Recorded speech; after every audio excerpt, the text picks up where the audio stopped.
Coming up on today's show. This way, you know if you let those go in the truck the very last thing and make them the first thing off and then set them aside or transport them yourself. In one room, you might need one thing from that room. That's right. You may be in another room 5 hours later and you need something from that room, but you have that one box. Sometimes things get astray, and as you're packing, you might say, oh, I really want to make sure I have that right away. Okay. Because I'm going to need that. How to manage a move in a cluttered home, part 2, today on Keeping You Organized.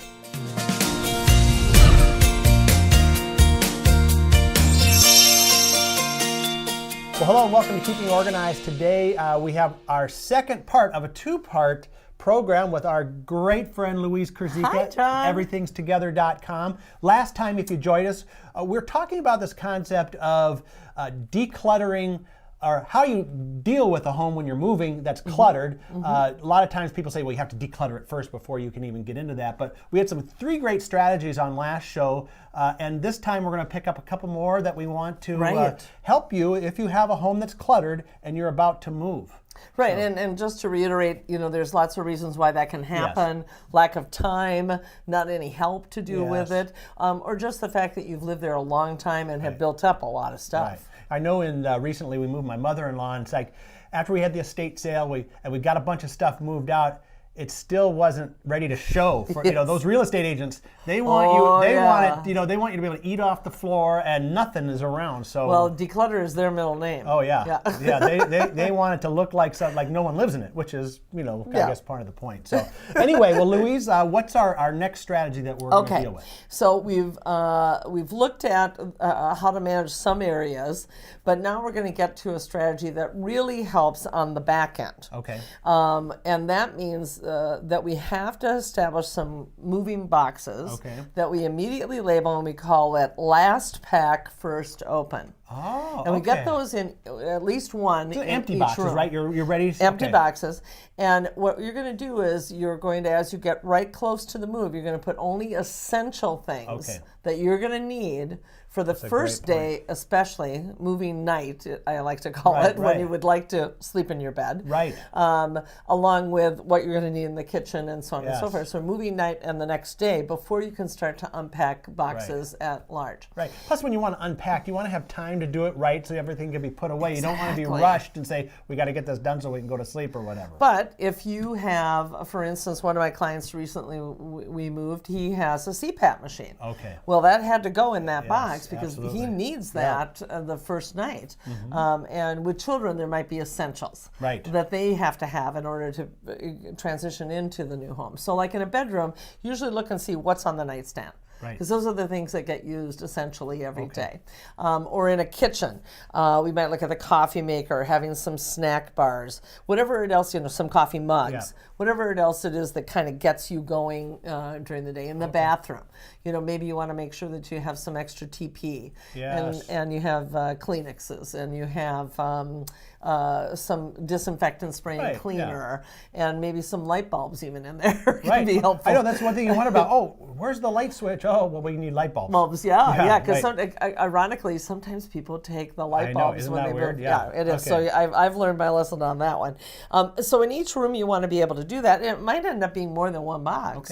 But this way, if you let those go in the truck the very last thing and make them the first thing off and then set them aside or transport them yourself if you're a local move and you have room in your vehicle to be able to do that, then at least I've got everything I need to get me started. Right. And it's nice too to kind of do that in the beginning of the process, because you may be in one room and you might need one thing from that room. That's right. You may be in another room 5 hours later and you need something from that room, but you have that one box that you can... So you can still live out of that box until you close it up as the moving truck is going to be leaving. Yeah, absolutely. But you're right. Sometimes things get astray, and as you're packing, you might say, oh, I really want to make sure I have that right away because I'm going to need that. Now, another thing that you need to also be clear with is having a suitcase for each family member that you pack a couple of days before the move that has everything that you're going to need as if you were traveling for the next 3 or 4 days. So again, you want to have clothing to be able to put on and get into. You want to have sheets for beds. You want to have shoes. You want to have maybe a book or two. You might want to have just things that you think of, okay, if I was taking a trip, what would I pack in here? It's interesting. I heard a story about a guy who was moving, and everything was in the moving truck. Oh, wow. So, and what happened was the moving truck pulled over at a truck stop, and the driver quit. No. And so this guy is in another town waiting for his stuff. It took 30 days. He didn't have a stitch of clothing or anything, other than what he had on his back. Oh my gosh. So yeah, you want to have some of that stuff with you. It's kind of like the airlines. You don't want them to lose your luggage. You don't want them to lose your belongings. But No, and even if if you don't have the bathroom boxes, if you have your travel kit with your toothbrush, your toothpaste, your shampoo, your conditioner, deodorant, all of those essentials, just like you would, as we say, what you put in your carry-on that you don't have for check bags, you're not going to be without those things that you need to have. Anything else on this point? Because we're going to take a quick break here, and then when we come back, is there anything else on this point? No, I think we're good. So it's that thinking ahead, what are the essentials, and making sure things that you need to survive, whether those are paper plates and napkins. And label that. You said last pack, first open. First open. Yeah, Great. and usually just in big letters. Okay. Well, we're going to take a quick break now. And when we come back, we'll get some more tips on how to move a home that's cluttered with Louise Kurzika, everythingstogether.com, and we'll be right back. Stock up on your favorite organizing products now at myorganize.life. This is the perfect time of year to equip your office with file folders, expanding files, project organizers, and more. And introducing our new bright white folder line that coordinates with any office decor. It's easy, shop online, and it's delivered right to your office. Stock up now on your favorites with everything you need at myorganize.life. That's myorganize.life. myorganize.life. We are back now on Keeping You Organized, talking about how to move a home that is cluttered with Louise Kurzika, everythingstogether.com. And Louise, so we had that last pack, first open box. That was before the break. Now we still have stuff to do, don't we? We do. We still have a few more things. Well, let's get them done. Now the moving truck is leaving. We're going to the new destination, whether it's across town or across country. When the boxes arrive, when the truck arrives, and you start to unpack, you want to make sure that you get things to where you want them to go. Now, one of the strategies that we have done is label boxes by where they came from. Not so much where they're going to. Because again, remember that visual memory piece that we talked about in the previous podcast? That ties you to where stuff came from. Because even if you unpack something in, let's say, the family room that you now would rather have in the kitchen or the library or some other space, just depending on the layout of your new digs, you're now going to be able to control that more easily by thinking about, oh yeah, I used to keep that there, but there's no room here for that here, so I'm going to go put it in that closet over there. So that way you're kind of looking at things as they're coming off the truck and deciding which space do I want that to go to. But now you also have all of those boxes that are to be decluttered and sorted later, right? Like those paper boxes. I thought you weren't going to get around to those. I thought maybe those got lost somehow. Yeah, that's right. They're the low priority boxes that you have labeled low priority. You want to right away know where's going to be my staging area to hold those, because it could be 2, 3, 4 weeks before you're even getting into that stuff. So it could be a garage if you've got a garage. Could be a basement if that's accessible. In an apartment move that we just recently did, we just all along one wall, up to a height of about like this, we just stacked the boxes, and then we had furniture in front of it. So people can still use the furniture, but the boxes are back there. The room's a little more crowded, but that's an incentive to not let those boxes stay there for a long time and be able to work on it. So you want them out of the way so that you can slowly work at the rest of the boxes of the stuff that you actively are using. And now guess what? It's time to declutter. Oh, declutter. I knew we were getting around to this somehow. The problem didn't go away when you moved? It did not. Man. You saved it for the back end. But that's why you want to really be methodical and plan your time accordingly to be able to open it one box at a time. and take it out. And now you're going to evaluate, just like we would have done on the front end if we had had time, each item on its own merit. And decide, does this belong in this new house?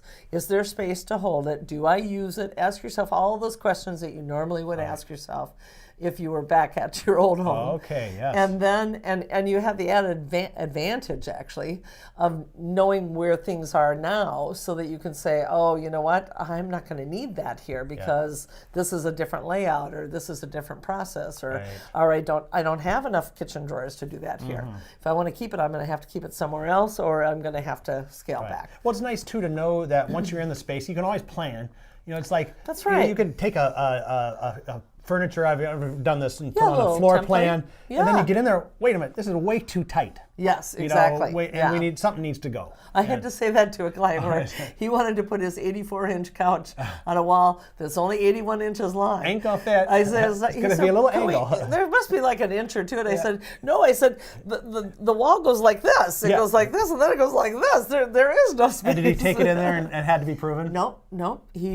I was very proud of him. Oh, good. He let it go and he bought a new one. Awesome. That was just 79 and a half inches. Just about 81 inches.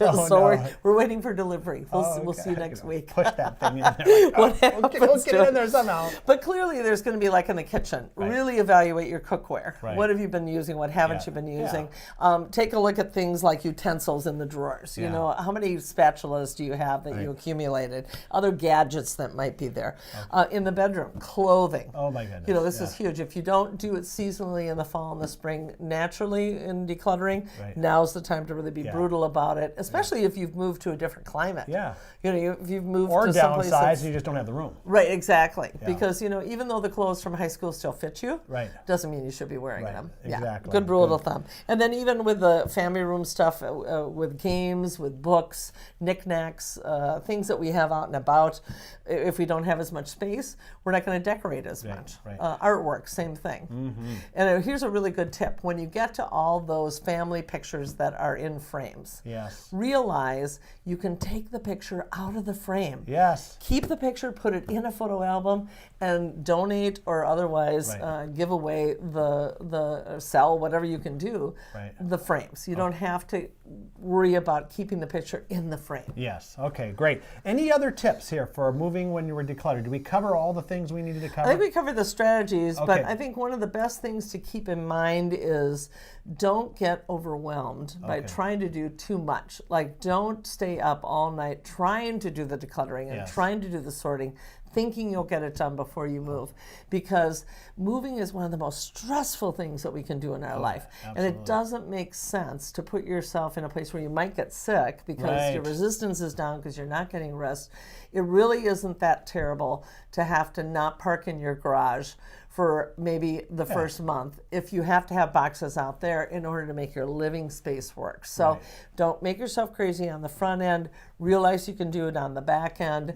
And think about calling a professional organizer to help you with that's it. A perfect... Many people who are very well qualified. Well, I'm standing right next to one, so you better tell us how to get a hold of you and what kind of services you provide. Okay, good. So best way to get in touch with me is either by phone or email. So phone is 952-939-8080. And email is louise@everythingstogether.com. And everything is together. I know it's always great. I hope so. Well, there you have it, folks. I think now between this episode and our last one, you've got lots of strategies and tips that you can use to get a move going without, well, I guess we're putting off the decluttering a little bit. But if you have a cluttered home, watch these 2 episodes, listen to them over and over, because you're going to get some great tips on how to do that. And then join us next time on Keeping You Organized.